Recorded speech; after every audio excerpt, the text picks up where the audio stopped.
Hello, and thank you for joining us live on this Spiritual Collective podcast. Today, we should hopefully have a couple more people showing up.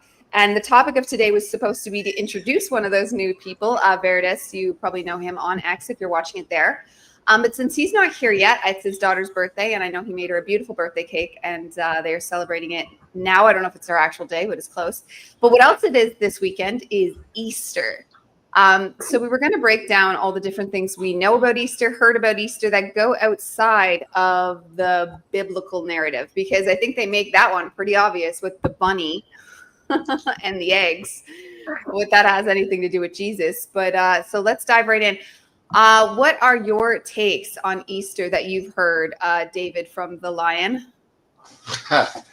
Well, so again, this goes deep because there's this narrative out there that among some people, and I don't mean to sound judgmental when I say some people, but that Easter is a pagan holiday, and that it's based on the changing of the season and the worship of Ishtar and all those things, and that's probably true, but I mean, what people need to realize is that energy is energy, okay? The reason why the Easter holiday was a thing, even before anyone had heard of a resurrection of Christ, is because it's the resurrection of the planet, of life, right? It's the springtime. Everything's coming back to life after it was all dead in the winter. That's why it's the resurrection season. Literally, I was just learning from one of my teachers yesterday, and I'm probably going to send you guys an invite to these sessions, actually, because she does them every Friday morning, and it's it's next level, okay? My teacher, her name is Morgan Le Fay, and she is based out of Germany, and she's basically how Guy Ballard received the I Am Discourses from Saint Germain and just published it, right? Well, she's kind of in that line of succession of people who just receive these teachings from the Ascended Masters, and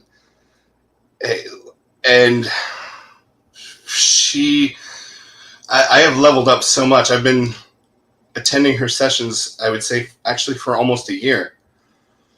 And sorry to go off on a tangent, but it's just been it's been wild, honestly.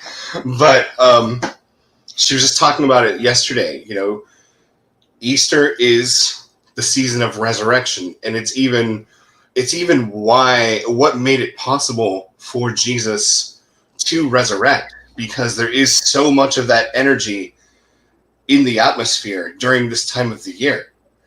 And so I would like to invite people to look at things maybe from a higher perspective. Everything that is different from what we know or expect is not necessarily our enemy. So just because some other people worshipped Ishtar and they celebrated, the springtime at the same time, that doesn't mean that it somehow takes away from the Christian observance of the season. It happened this time of year for a reason. Yes, perfectly put. And I do agree. I do agree that Jesus and the resurrection and all that magic happened because of what was already pre-existing on this earth. So I would love to get your take on this, Kirsten, because I know that you have a deep pagan upbringing in the spiritual world. And I would love to know your take on what this season means spiritually. I agree. It's rebirth, and I don't think it really matters whose rebirth, because whatever your take on it is. I would point out that Easter is obviously a derivative of Ishtar, but the word. But yeah, I agree. I don't think it matters. I don't think it matters so much who you attribute the resurrection to, because I think it's about the resurrection of our seasons, and the earth and everything coming back to life. So that's that's the deep part of it, and that's the part that we celebrate, however we celebrate that. Yes. No, I absolutely agree that energy of resurrection is 100% there. I was more does anyone know why it's there? Does anyone know why we get that energetic feedback during this time?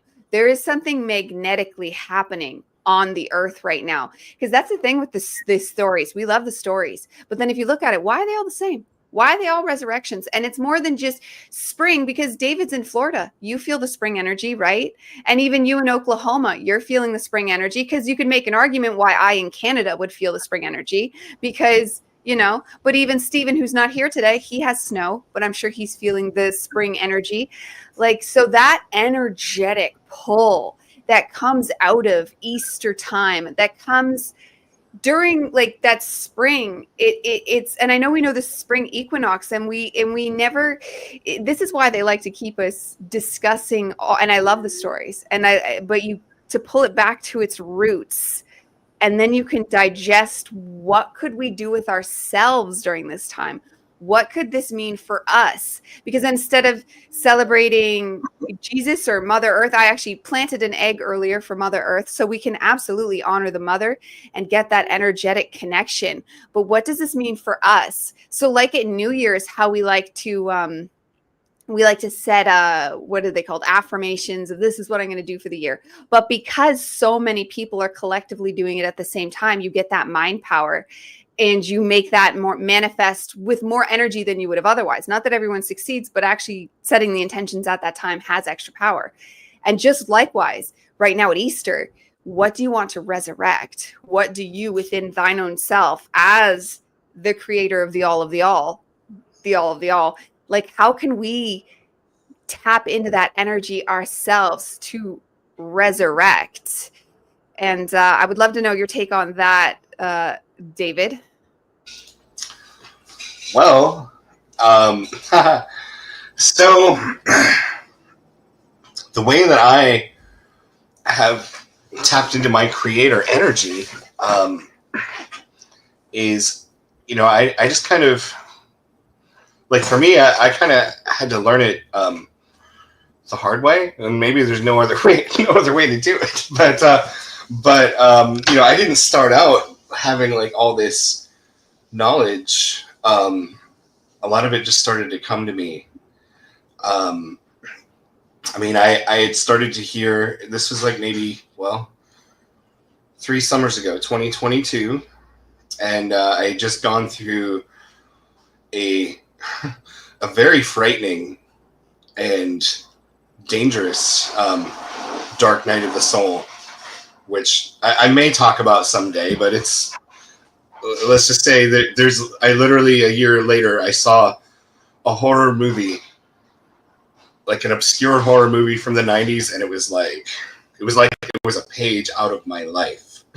So it was really weird, but right after that, it prompted me to become real serious about learning about my spiritual side, because it was suddenly undeniable to me that oh, this stuff is real, and not only that, it can hurt you. So you better figure out what you're doing. So so I started to learn about I am affirmations, and just a little bit. I didn't really get it too well, but I just heard that this was a thing. You just say, I am strong. I am a divine child of God, and many other things. And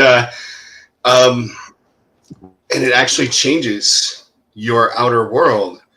And what's going on there is there's a lot going on there. It's not just because you're saying words. That's just the start. But so what happened was I started doing that, and at the same time I was hearing about Tesla, Nikola Tesla, not Tesla Motors, and his 3, 6, 9. He's like, if you only understood the magnificence of 3, 6, and 9, then you would have the keys to the universe. And I tried to really like think, what does that mean? What's the secret? And finally I figured out that it's like a code. It's like a calling card. It's like God's signature. So I thought, like, well, maybe if I do some kind of affirmation thing where I use 3, 6, and 9 all through it, then that'll like really impress somebody up there. And then maybe I'll get some traction. Well, that is what happened. like that is totally what happened. But so I took like 6 statements that I wanted to affirm for myself as true. And these are pretty specific. You know, it wasn't like oh, I'm strong, I am safe. No, like these were like really specific things that I wanted to manifest for my life.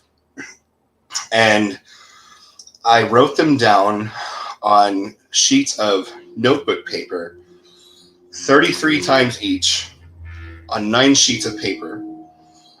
And then I took those and I folded them 3 times. I put a silver coin inside each one. I wrote the statement again on the outside. I drew my angel sigil, which I had recently learned. And then I looked up the Hebrew and simple gematria for these statements, and some of them were pretty remarkable. This is where I got my angel number 1133 from. And I wrote those on the outside. And as I was going through this process, like a lot of weird things started to happen. Number one, I stumbled onto the teachings of Samael Ain Weor, who has become like the cornerstone of a lot of my gnosis. And it didn't even happen instantly. It was like I found his teachings, and it was like reading the never-ending story, okay? Because he had like a prophecy in there that fit me. And I'm reading it. And like after I just found his teachings. And not only that, but he wrote a lot of stuff about just the history of the Archangel Samael, stuff that isn't in the Kabbalah or mainstream mysticism. But things that I knew about because I had remembered them. And so it was like, wow, this is like really blowing my mind. And I didn't do too much more with it at the time. I just kind of set that aside as that's a really interesting thing that I don't know what to do with. And but then it kept coming back up. Like a few months later, in my YouTube feed, which is insane now, I had this video lecture just kind of pop up out of nowhere, and it was a video lecture of the same exact passages from Samael Ain Weor that I had stumbled upon only a few months before. It was like, oh, I guess this is really meant for me. And all that's to say, like, this is a good time of year. Sorry to go on a rant, but that's the story of how I got started, just how I got started with affirmations. And it's been crazy since then, obviously, and I've gotten a lot better at it. I don't have to, like, that initial affirmation ritual was pretty elaborate, and definitely, like, I ripped some holes in time and space with that. But fortunately, it doesn't have to be that elaborate every time, or necessarily even any time. Like if someone wanted to adopt this energy now, and they're like, wow, it sounds like, you know, what you did is cool, but I don't know if I could do that. You don't have to do it like I did. I can't even promise that you would get the same results. Yeah, 100%. Because it's about embodying that, right? Like you want to tap in. Oh, we lost your sound, Diana. We lost you.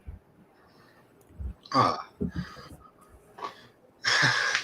Well, that happens a lot when there's spiritual activity and electronics involved. We lost you when you were saying something about tapping in. Of course, right? Yeah. Just that you want to tap into that resurrection energy. And because of that all is mind power, it's going to be so specific to you, because this is the one thing I learned going down so many rabbit holes of so many religions and magical traditions and everything you could think of. It always all came down to what resonates with me the deepest, and that's going to be personal and subconscious, because it's going to have a lot to do with your childhood, because those sparks of magic, when you truly still felt like a magical being, are childhood. So like you pair them together with that place, and it can look so different. So I love your story. That's fantastic, David. Like, that's such a journey to go through to connect to such a powerful energy. And that's a very vital way that I could see why that would bring you such power, because you're going with these beings that are just magnificent. Like, I've read a lot of the Saint Germain material. I've even contacted my local one here in Toronto. It's a couple hours away, but they sent me pamphlets and the little books and stuff. So that was nice. Awesome. And it's just so spot on. Like, when you read it, it's classic I am material. I love what they say about the violet flame and the way it can heal you, and perfect for someone looking for a rebirth. I personally went and got a full water baptism, even though I was already baptized as a baby. So it's not about that. And even though I was fully metaphysical, but I got a full immersion baptism because of the rebirth. I wanted the rebirth. But if we had some kind of violent flame, like the violet flame, if we could somehow harness that, that's why I want to get like in the how do we actually do it, like Nikola Tesla style. Like, let's be making us some machines to walk through and actually rebirth ourselves. We're heading to that world right now. It's coming online. Like, what do you have to say about this, Kirsten? Do you have any ways or tips or tricks you could think into to viscerally tap into that resurrection energy that we feel this time of spring? Yes, I do want to say we do have those machines. They're pyramids. Yeah, good point. We just need to get them back online. But yeah, I actually did a ritual this time, joining with, I live in a rural area, so this is the time of year where everybody starts putting their gardens back in. And I've been working a lot with heart space activations. So what I did, and I actually did this yesterday, it was a perfect time to do it before the rain. I have an octagonal flower bed in the center of my patio, and I consider it to be sort of the heart of my patio. And I've had 3 rose bushes in there, and I planted a 4th one in perfect balance, because I have 2 different varieties, and now they're perfectly balanced. So I planted a 4th one yesterday, and I made that my little ritual of resurrecting the heart energy, and bringing new, because roses, of course, represent many things, and one of the things they represent are the heart. So that was my little spring ritual. And I think for people, do whatever makes you feel resurrected. I mean, it may be something as simple as, take a salt bath, or go to a spa, or anything that makes you feel new and alive. And I also want to say before I stop that Samantha has been texting me. She's got a really poor signal where she is, and she is driving to a car park to see if she can get a better signal. Oh, yes, Sam. That's what's going on with Sam. That's awesome. I appreciate the commitment. That's fantastic. I know, and then I feel bad because she wanted to get the chance to meet Nick, and then he's not here yet either. I had a feeling the holiday energy would be chaotic, but sorry, continue. Yeah. So yeah, I think that it's really important now more than ever to look at our own rituals and look at what really sparks you, because we're stepping into our sovereignty, and it's going to be different for everyone. What really makes you feel more alive? Think about it that way. Or if there are things that you want to release, the other thing about this energy is there are certain things in your life that you want to get rid of. It's a perfect time to do it, just to release them and be born anew. So, yeah. But whatever makes you feel that way, really. You know what? I love that. And I actually want to piggyback on that because the fall energy is where stuff technically dies and like you're supposed to let it go. But a lot of the time in life, we let things that are dead cling on to us. And it takes us a while, like friendships, relationships, actual plants in the yard. I have that all the time with plants. I'm like, you're going to come back. They're just not sometimes. So like quite literally, spring is like the resurrection, but you can likewise, as the new fresh life comes to play, look at what you have in your life: relationships, friendships, jobs, habits, food you eat, thoughts you think, places you go, like whatever the situation might be, analyze them all. And are some of them already dead? Like, are some of them just already dead? And just whoosh away, it just has to go. And that spring freshness, that resurrection just helps that naturally fall away because it allows you to like clearly see the energy difference that is dead. And this is what alive is. So maybe you're making new friendships, new connections, new patterns to what you could do in your life, because I think that's what we're really called for right now. So this is actually a fantastic topic for today, because we are called right now as a species, right? To rebirth, come alive in the name of Jesus, but for quite literally, because he kind of did set huge groundwork for us. So there's no besmirching of Jesus in this conversation. I have all love for him, but the universe is so much broader, and he wanted us to hit that I am space. The Christ consciousness within is the I am self. They are one and the same. The middle pillar is that space, which I used to harp on and on and on a couple years ago. I just couldn't talk about it enough. But now I don't know, you just grow and you change, as we always should. So as people should let go of relationships, I've let go of old ways of teaching, and like you move on and you birth the new. So in this birthing of the new, I'm having a very interesting theme right now. And I want to know if you guys have had similar or the same. And that is that in this resurrection, it right now, because I've had where it birthed new selves in the years, but this year seems to be rebirthing old me, but in this embodiment. So old, lost, forgotten, sad, emo Diana is finally coming online fully inside this I am self, because I've been living as like the I am for years and kind of lost connection with Diana. And that is like rebirthing within me. So I want to know what you think and feel. Let's go backward this time, Kirsten, because I want to hear what you take, your takes. I know you've had rebirthing experiences, but let me know how that looks for you right now. Yeah, well, so right now I'm having a huge rebirth in my whole energy body. My field is really expanding. Today I was having all these, your Bindu chakra, which is not one we talk about very much. It's at the base of the skull. The medulla oblongata is there. And that's really a channeling chakra. That's your channeling chakra. And this morning I was having these huge upgrades there. In fact, I've still got a bit of a headache from it because it's been really intense. And I've had several others in the past few weeks. So I'm really seeing my channeling come online as a whole different aspect, because I have channeled for years, but I have not channeled for people until a few weeks ago, for other people besides myself. And I'm really feeling a rebirth in that area. And so I think, we're stepping into a new time. And I think each of us is coming online with our gifts that have maybe been sort of, to go back to the gardening symbolism, sort of fallow, been lying fallow. And they're coming into new life. And that's really where it's hitting for me. I can understand, though, bringing your emo Diana self back, because I did that too for years. I was like, oh no, I'm sure I'm not going to be that old Kirsten anymore. And then I found out there were aspects of that old Kirsten that I was like, yeah, I want to bring her back. She was kind of fun and rebellious, and she had weird hair, and I liked her. Let's do it. Yeah. So good job.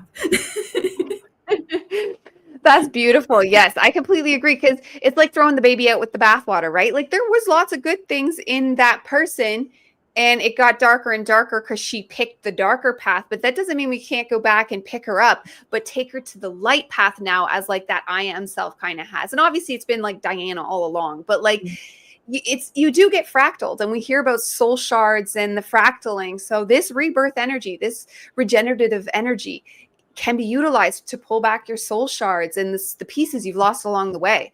So I want to move to you, David. I always go to call you the lion. I want to move to you, David. And how does this feel for you right now? Do you feel old things coming back online or new things coming back online? I think this year, this 2025 spring is the most powerful I've ever felt. Really, it's amazing that you're saying this because, yeah, in so many ways. I mean, I've talked about it a little bit. Some of the stuff that I was going through in 2024, and it was intense. I mean, every year since my awakening in 2021 has basically been more intense. More ask of me. But at the same time, even though there were like more intense dark moments, there were also more intense great moments. Like, in 2024, my wife's family, after I went on Steven's show the first time, we brought up psychedelics. And apparently in my family and my wife's family, that's like the worst thing you can do. Like you can eat babies or kill kittens. They'll forgive that. But don't you dare take a psychedelic. Seriously. They hatched a plot to kidnap my wife and son, and they lured her out there.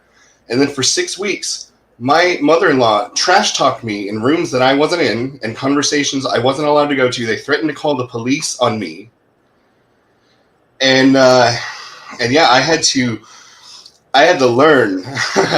I had to learn from Saint Germain how to show love and patience in that situation, or else I was going to lose it all, right? So, and I did,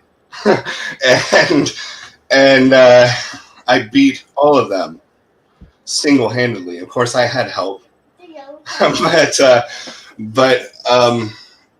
so that was kind of like, even though that was hard and intense, now Sarah and I are doing better than we ever have. All of those toxic people are out of our lives forever. I mean, they can send a card or something, but they tried to destroy our marriage. We've been married for 25 years. We have a son. Like, how did they think that was going to go for them? So, yeah, so I'm thrilled to be able to make a fresh start and get better people in our lives. And it's already happening. I mean, look at you.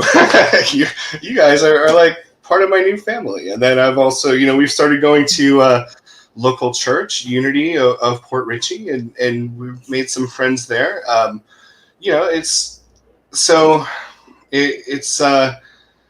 And honestly, we meet people who want to be our friends everywhere we go here, because there's just something about this area. There's a lot of like awakened, conscious people here. And when you're just walking down the street and you look someone in the eye and they're conscious, they can tell, and you can tell. I mean, there's just something about it. There's a different presence there. Mm-hmm.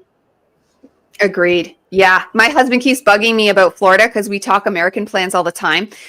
Although, it's a lot to take under, but like his boat's always Florida. Oh, well, yeah. Hey, I'll second that one on his behalf. Like, you wouldn't regret it. That's good to know. That's good to know. Because I always think about the things that, like, you've heard this, the wildest stories, and you check, they're always in Florida. Well, there's a reason for that. I mean that is true. We do have, we have all kinds. It makes sense, like New Orleans, right? Oh my God, New Orleans would be so cool, but I'd probably be scared because there's a lot of like things there. But New Orleans is a little bit. That's I don't know that I would go there if I That'd be full-fledged magic, and you'd have to be really good at it, because when you live by spirit, when you're around spirit, even right now with springtime, and we've seen over the awakening for the last few years, these energies that hit us, they can drive you wild, they can ascend you, and they can drive you wild. And some people just choose straight wild. I find, though, that less and less and less, as the consequences get more severe, are choosing the bad side. I'm finding more and more and more. You have people that are really fighting to stay offline and you're seeing them kind of come apart. But there's olden day people, myself included, back to I started waking up though in 2012. Those energies are what started, and plus being at least a spiritual child to begin with, even though I was raised atheist, this spirituality, like I saw things, you know what I mean? And like I knew they were real. So right from the get-go, I knew interdimensional beings were real. So I knew about dimensions, I knew about layers just from childhood.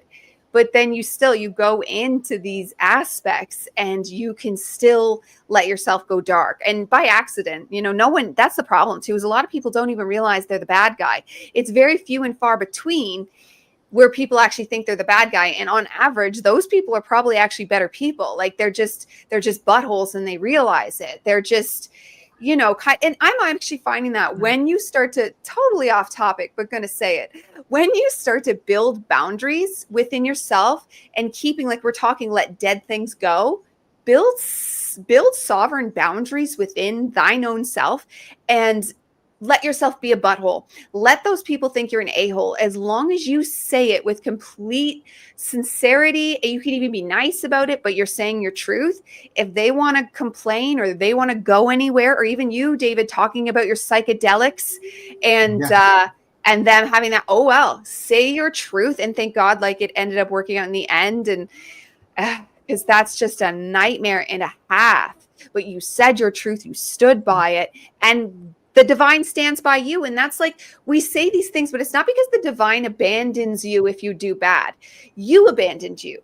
The I am, because you're not leading from an I am space. You're either going off on a side street with a demon, entity, egregore, pendulum, so many different negative options that you could do even spiritually, or worst case is someone who used to be like an atheist and raised atheist is going to a completely godless place.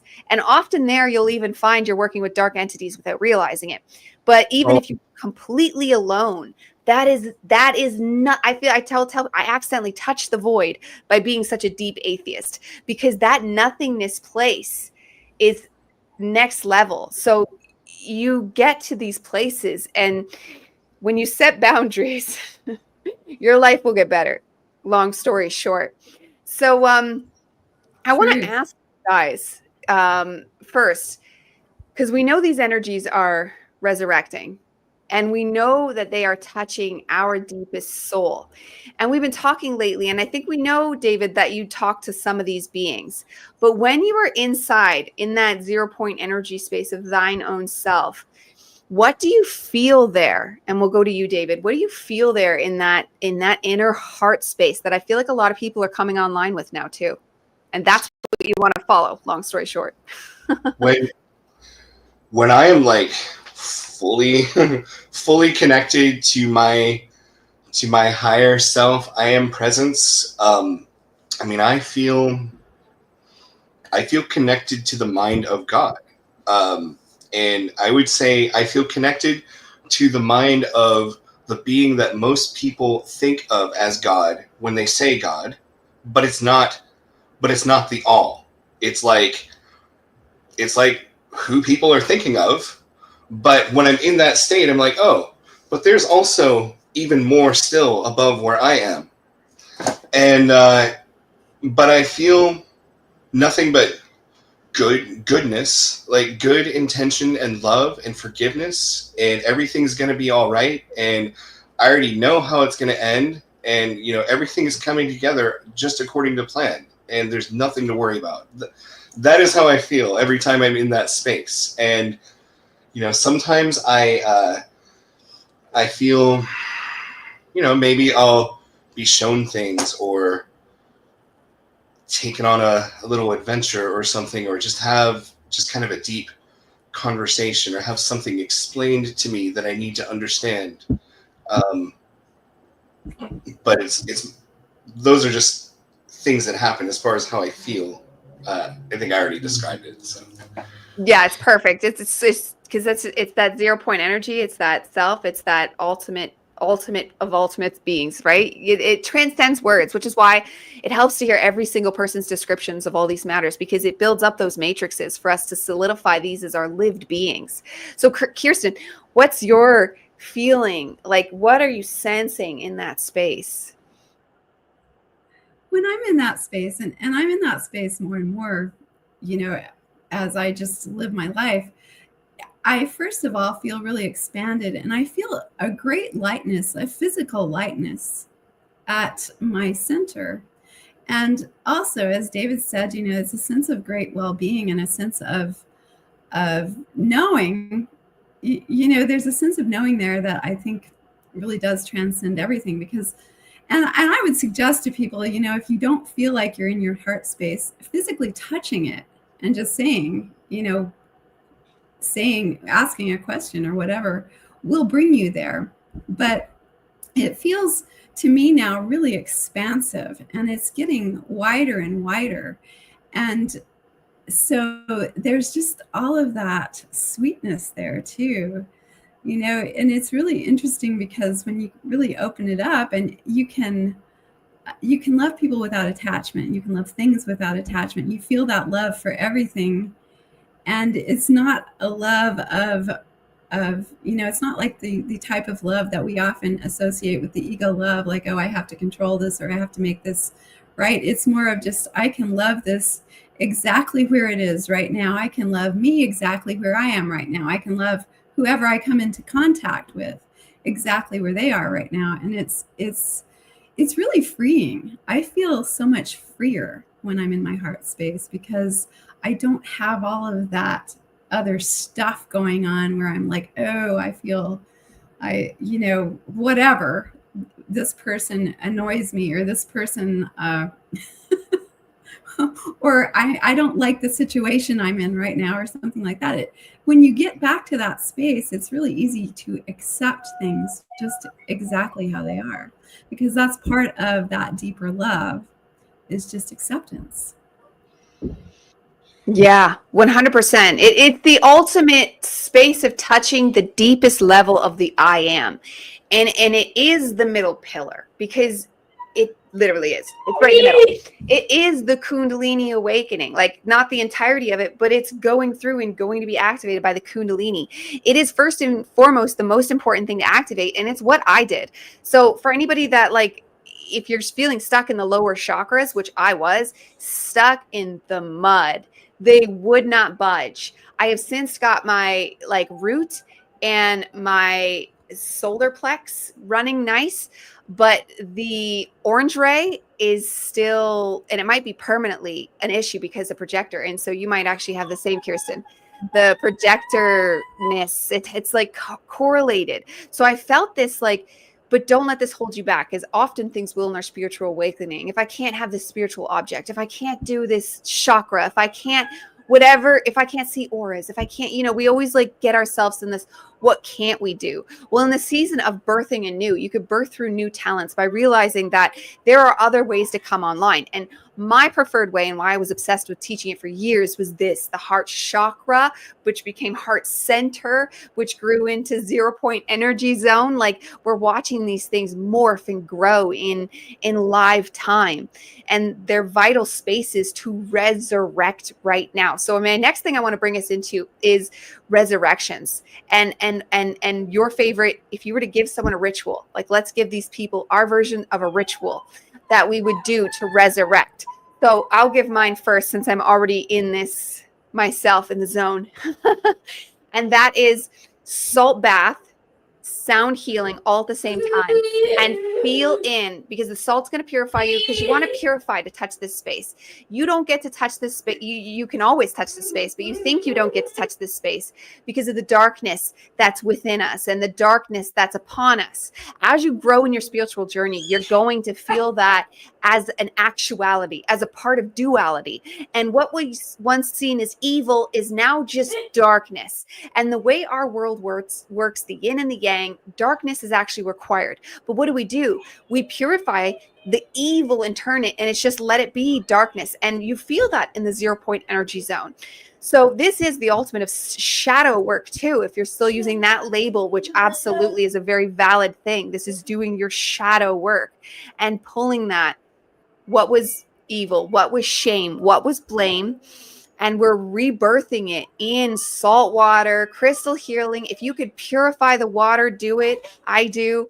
And just all of it as you pray within thyself, feel the connection. Just do it all. Connect to Christ, middle pillar, and feel this come alive, because this heart spark is something that I know what it's like to not have it on. Life is just not the same. You don't brighten up, like you don't have that same spiritualness. Even if you're trying to be spiritual and you're learning this stuff, it's just not clicking until this is activated. And then yes, you can still get angry and blah, blah, blah, and it might turn off sometimes. But once you've learned how to turn it on, even just once, you will never lose that feeling again, that rebirth, that resurrection of yourself. Because I bet it was on when you were a child.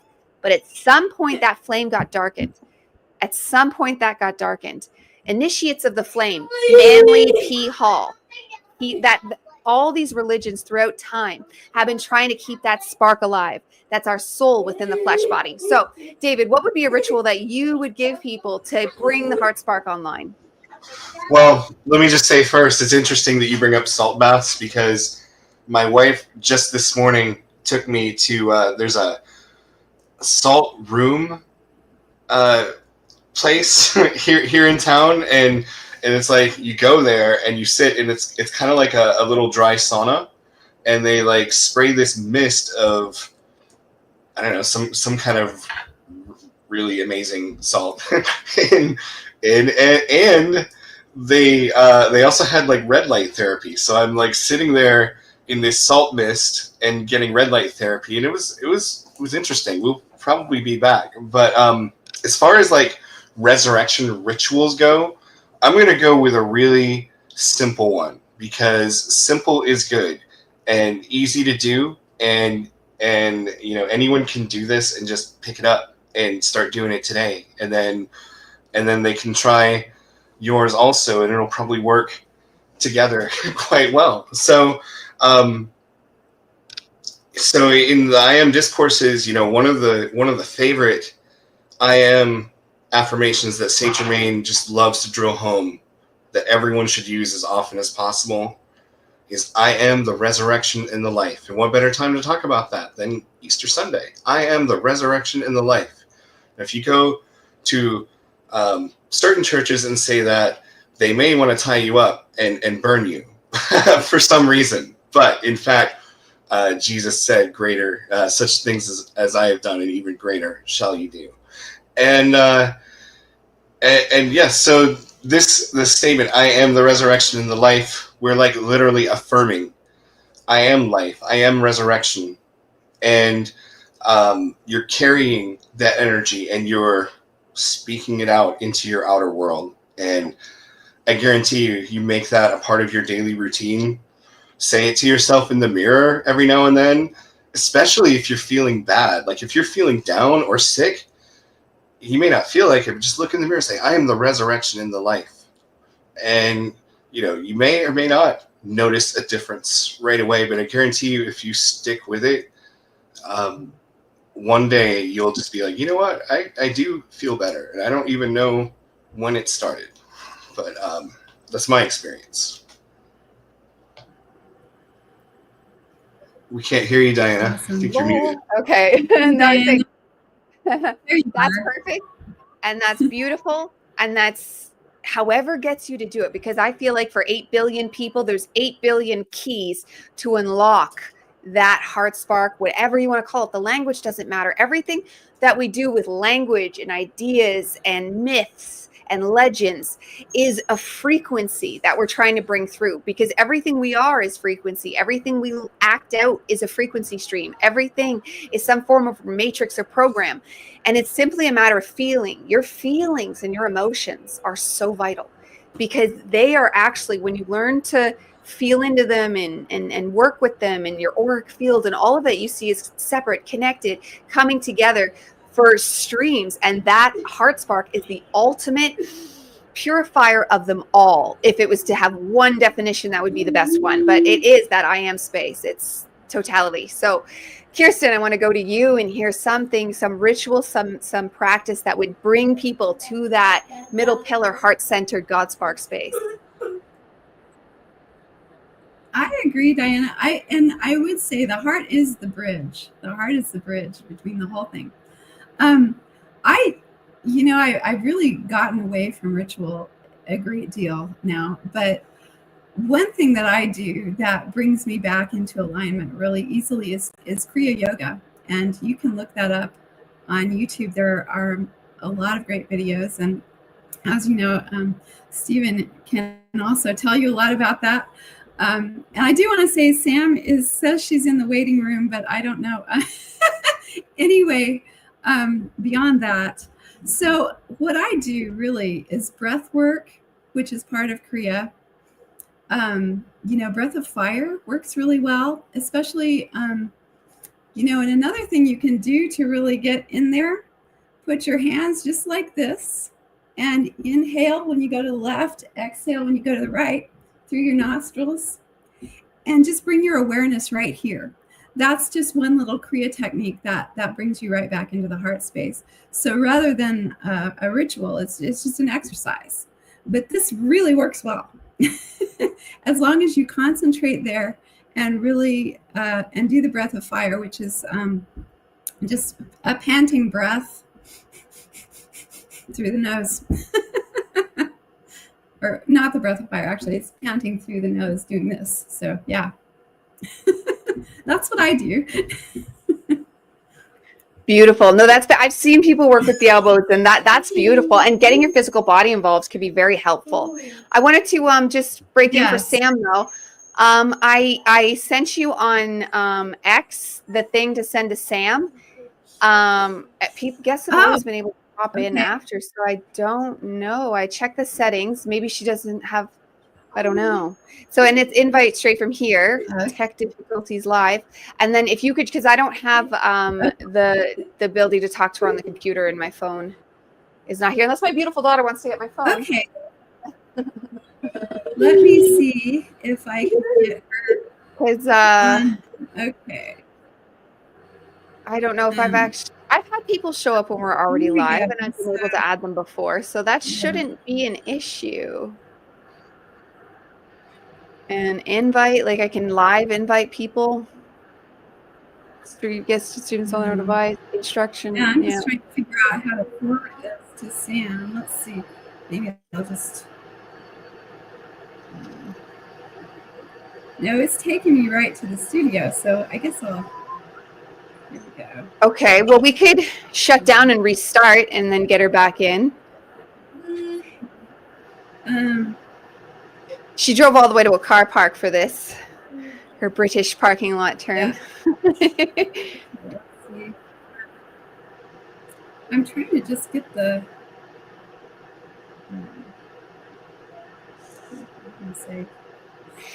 Okay, you know what, audience, Okay. all beautiful people that are listening, we are going to shut down. Give us 2 minutes, and we will come right back online because we want Samantha to get to talk to you. She drove out to be able to get the signal, so we want to give her that chance. So we're going to cancel down for a couple minutes and come right back on. Talk to you soon.